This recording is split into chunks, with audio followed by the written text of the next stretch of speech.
Hello, welcome back to the LOOC. In this segment we continue looking at methods.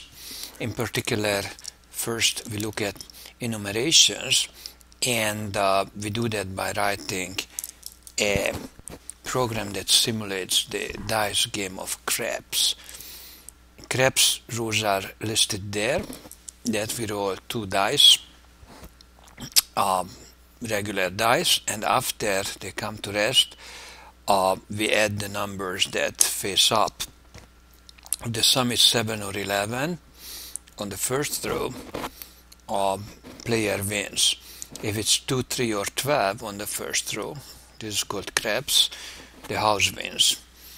If the sum is all the other possibilities, 4, 5, 6, 8, 9 or 10 on the first row, that is the point. And to win, other than winning on the first row, the player must continue rolling the dice until he makes the point. That is, we roll the point value, and the player loses by rolling a 7 before making the point. So here is the code simulating the craps game. So we use a random number generator as before, but instead of using just numbers, in this case we use a structure called enumeration that represent game statuses. Private enum status and continue, won and lost are the three values. These really actually are substituted with the numbers 0, 1 and 2, but we use the more descriptive names continue, won and lost instead of 0, 1 and 2, and status is the name of this enumerated type. Similarly, there will be a second enumeration called dice names, and these are the various outcomes that player roll. Snake eyes 2, 3, 3, 7, 7, 11, 11, and boxcars 12s. Again, these are actually names for those numbers, so boxcars is actually the same as the number 12, but we can use that name instead of having to write 12 because it makes our program easier to read and more likely to be correct. So all these enumerations happen within the class but before the main method. So within the main method we set the game status. Note that it is set to the type status that has three values: continue, won or lost, and we set it to status.continue. That's the continue value. So initially 0, a point if no win or loss on first roll, and then first roll of the dice. This is a method that we write. It's code coming up later. It's actually the sum of two dice facing up, and we do a switch. The sum, which is an integer, we cast it to dice names. Dice names are this enumeration, dice names, and we cast the sum of dice to those. And we use those dice names, so if it's 7, 11, it's 7 or 11 on the first roll, then the status become 1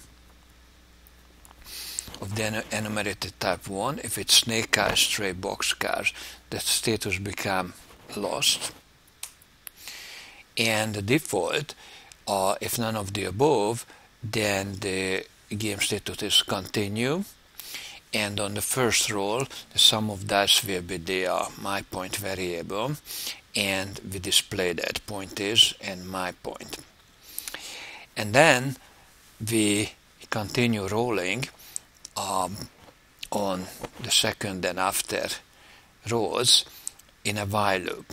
So as long as the game hasn't ended yet with a win or a loss, so game is not won or lost, the statuses continue. So as long as the game statuses continue, we do another roll and check if it's my point. In other words, we made a point, then the player won, and therefore the game status becomes status.won. Otherwise, if the sum of dice is a 7, and again we cast the dice name 7 into an integer, then the game status is lost, the player lost the game. And if it was an if statement indicates that we are done. If game status is won, then player wins, and game status is lost, player loses. As long as that's not the case, the while keep continues running. So the while keep continues running as long as statuses continue, and at some point it becomes either won or lost, in which case we display the result. Now comes the roll dice method. It rolls a die, twice, or rolls actually two dice. The sum is the sum of the two, and then we write that the player rolled, and the first roll, the second roll, first roll plus it was first die and second die added together plus equals, and the sum. And that's the end of the actual class. So a possible run is here. So on the first roll, player roll 2 plus 5 equals 7, player wins. Player roll 2 plus 1, 3, then player loses. This is possible outcomes if the game ended on the first roll. In the first case, because 7 and 11 in the first row would be a win, and 3 is one of the craps, so if 3 comes up, the player loses.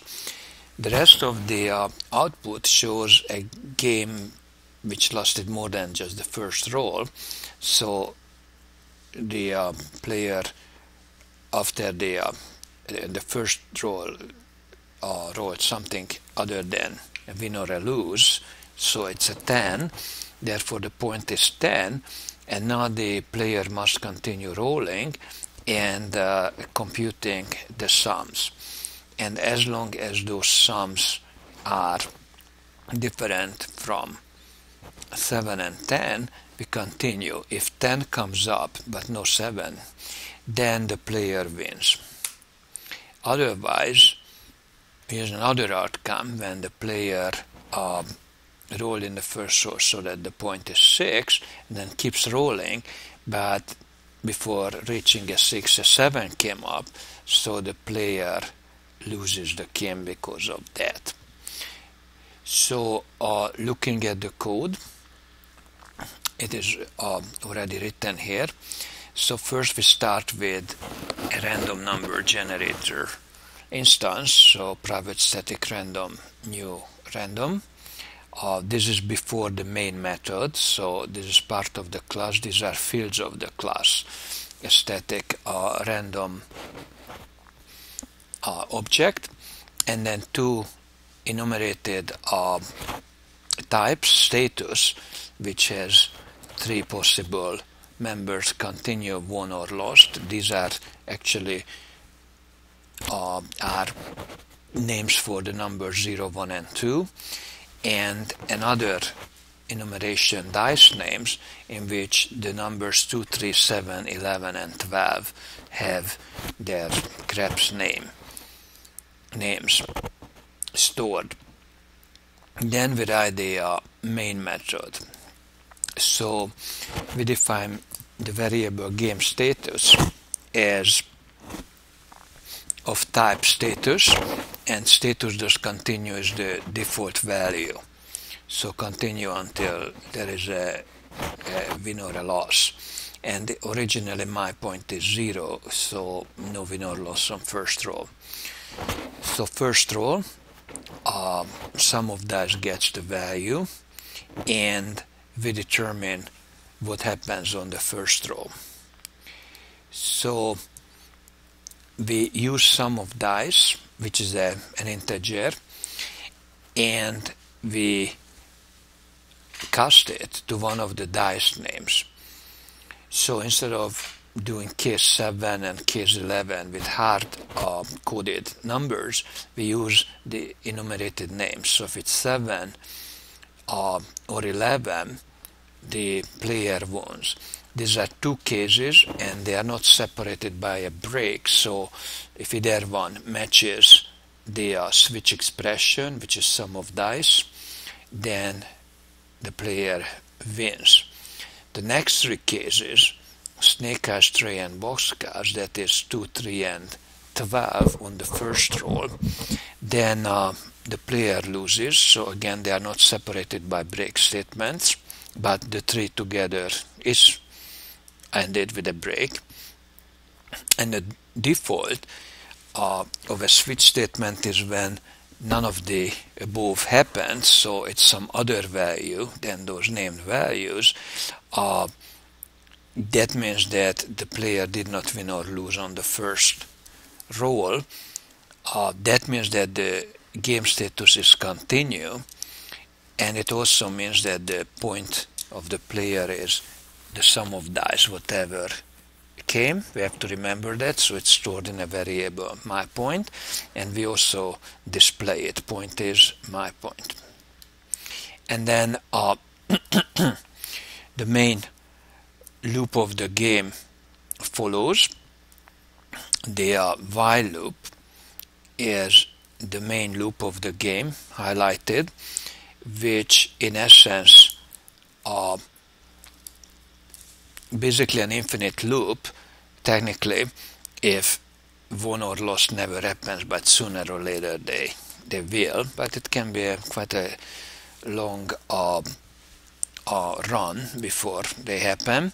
So in each iteration we roll the dice, and if at any point my point comes up, the player wins. Otherwise, if 7 comes up, then the player loses. And in any other case, if it's neither the point nor 7, then the status remains continue, and therefore the while loop keeps iterating and rolls again and again and again. But at some point, either a 7 or the player's point will come up, at which point the player either loses or wins, and at that point the while loop terminates and we exit it. Once that happens, we are ready to display the result. So if the game status is won, status.won, then we display that the player wins, otherwise that the player loses. And that ends the game as well as the main method with it. What's left is that we still owe a method to be implemented, and that's the roll dice method. So this is after main terminated, after end of main, a public static int method roll dice. So it's public, available to other classes. Static, it doesn't require an instance to be invoked, and it returns an integer. The essence of it is simple. We roll 2 dice, so 2 random numbers 1 to 6 are used. We add them together, there's a sum of the two, and then we display the results. So player rolled the die 1 number plus the die 2 number equals the sum. And once we displayed it, we return the sum, because that is used during the game. So that's our code, and let's try to build it to see if it compiles and runs. So here it is compiling, and compilation succeeded. So we are ready to test it with Control F5. So let's see what happens. Player 1. On the first roll, 3 plus 2, 5 came up, so the point became 5, and in just 2 rolls the player won. So that's a pretty lucky game. Let's try it again. Well, player 1 on the first roll because a 7 came up. That's even more interesting. It's not that often that happens. Let's try another game. Player wins again. Point is 4, and right away 4 came up. This is a very lucky gambler here. This is a little longer run now, and this time the player loses. So on the first roll, 4 plus 2 equals 6. The point is 6, and then comes a series of rolls, and 6 is not coming up, but a 7 comes up before a 6 could come up, and therefore the player loses. Let's try maybe another one, just for curiosity. Player wins on the first roll again. Let's try another one. Player wins quickly again. Well, maybe I should be playing craps for money with this kind of luck. Player loses. This time the point is 6, and the 7 comes up before that could happen. Remarkably short runs. This is a little longer, and player loses again because 7 comes up because the point, which is 6 again. So that's the game of craps, and that was our code for it. And yeah, we tried our luck at that game. So a few words about enumerations. It declares a new type which represents named identifiers and the type name with braces. The braces contain the enumeration constants, and the names must be unique, but the constant values associated with them don't necessarily have to be unique. And generally we use only uppercase letters or constants. It makes them stand out in the code. And the advantages, so enumeration constants like status.1, lost, and continue, as opposed to the equivalent numbers 0, 1, and 2, makes the code easier to read, maintain, and probably easier to debug. We could use the numbers 0, 1, and 2, but it would be harder to see what's going on. Each value is a constant value of int, and if we don't assign, then the first value will be 0, and any other enumerated constant that is unassigned, the compiler increments the previous value by 1 and assigns it. The underlying type can be any integral type, so an integer, byte, signed byte short, unsigned short int, unsigned int long, unsigned long. And that is the syntax. Type name represents one of the simple integral types. And to compare it with an actual simple integral value, we use a cast operator. Next we look at scope of declarations. Scope of a declaration is the portion of the whole program that can refer to it. and the basic scopes are that typically a scope of a parameter is the declaration in the body of the method, in which it appears a local variable declaration is from the declaration to the end of the block containing declaration, and the scope of a non-static method, property or field of a class, is the entire body of the class. There's a subtle effect that if a local variable or parameter in a method has the same name as a field, that is a property or const of a class, then the field is hidden until the block terminates. So the same name takes precedence within a method, and that can result in subtle errors. So we have to be careful with that. The next topic is method overloading. Method overloading is the ability to use the same name for different methods, and they are different methods as long as they have a different set of input parameters. A method is overloaded, then if it is called, then the C# compiler selects the one with the matching parameter list. So we can create several methods with the same name, performing the same task differently on different types of numbers of arguments. So in our example, in the class method overload, we'll use two overloaded versions of a method called square. So here is the class method overload, here's the main method, and here we call the method square on an integer 7, square of 7, print 49, and then square of double 7.5 is, and it will be the square of 7.5.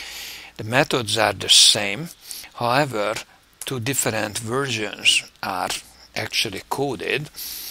They are similar by logic, but they are two different methods, and the first one is called square, but its return type is int, and its only parameter is int, an integer as well. So then we display that called square with int argument int value, and then we return the square of it. As opposed to the second version, which takes a double parameter, and therefore its signature is different because its parameter list is different. It's a single value, not a whole list, but it's double. So one is int, the other is double, and therefore the compiler can tell them apart. So code square with double argument, double value, and we return the square as well. And as the result of the run, code square with integer argument 7, and the square of it is 49, and code square with double argument 7.5, and the square of it is 56.25. So if we want to write this program, then what we need to do is in the main method, oopsie, actually that's not what I wanted to do. So in the main method, we need a console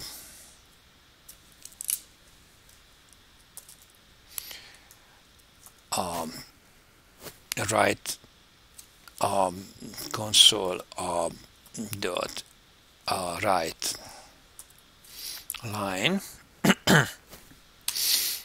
So this is the final output. So square of integer 7 is, and our output argument, and here we call the method square, with on the integer value 7, and the second line is the same, except we call the overloaded method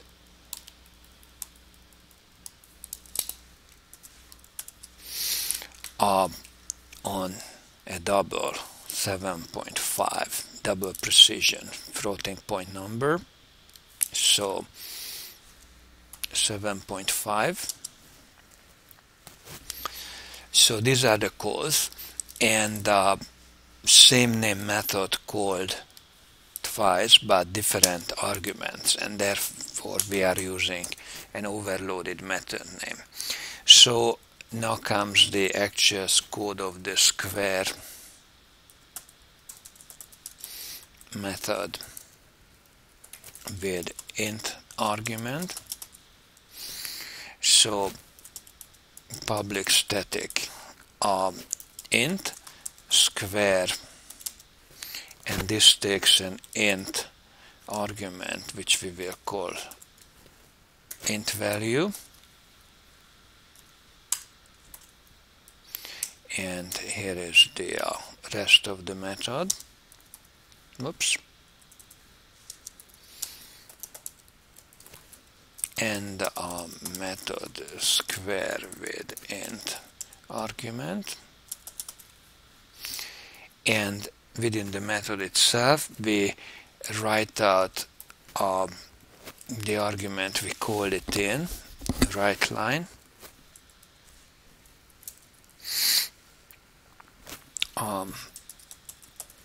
called square with int argument, and then the actual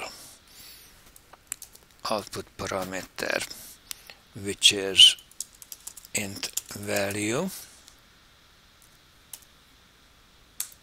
and then we do the actual squaring. So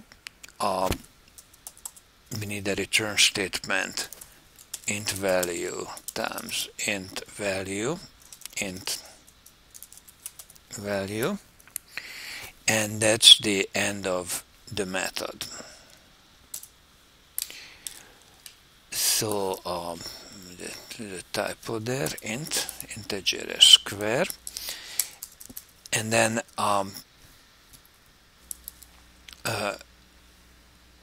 a similar what int public I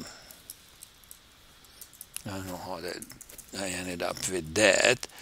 It's static is what we needed.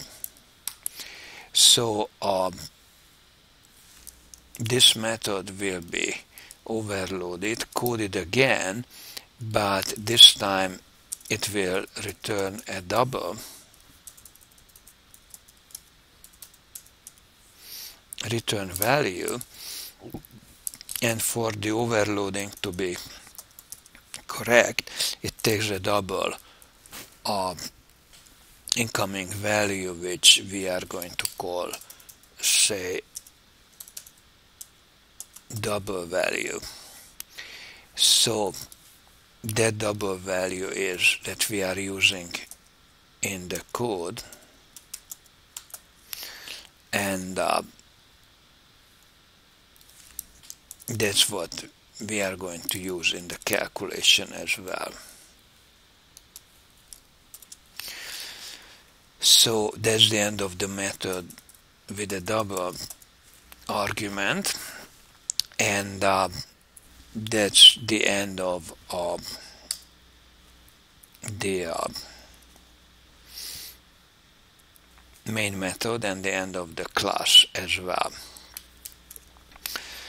So end method main, end method class.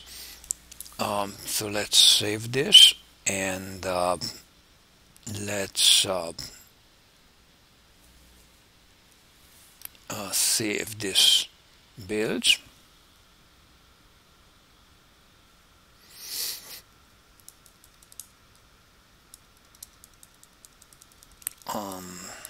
There is an error actually on line 72, line 10. So right line square 7.5, and what seems to be the problem there? It's actually 7.5, but that's not the error. The error is that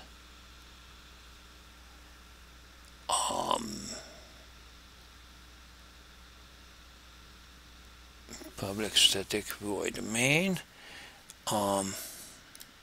there's an error there for some reason.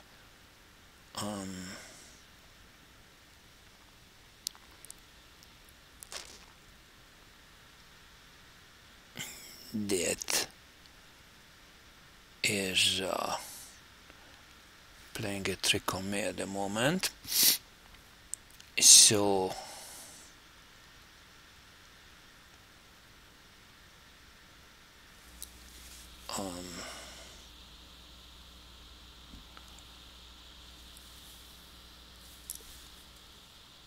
that is actually the main method, and oh, I know what the problem is, namely that actually the main method ends with ends before the other two methods are written. So in reality,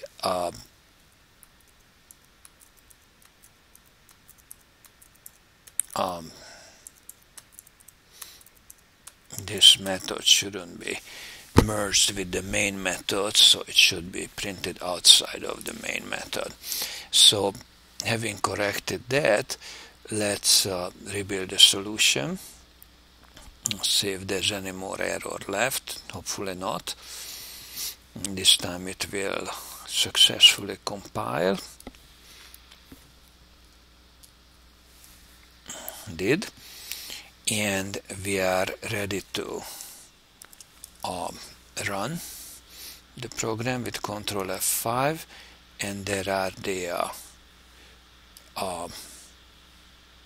the output results. So maybe I move the output out here. So that's our code and the output. So code square with integer argument 7, the square of integer 7 is 49, and the second call is with the double value of 7.5, and that's actually there's a little bit of an output error there, so the second call really should say double 7.5 is. So having done that correction, recompile and run.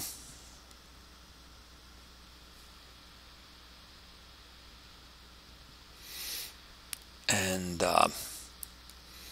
there is the little better output.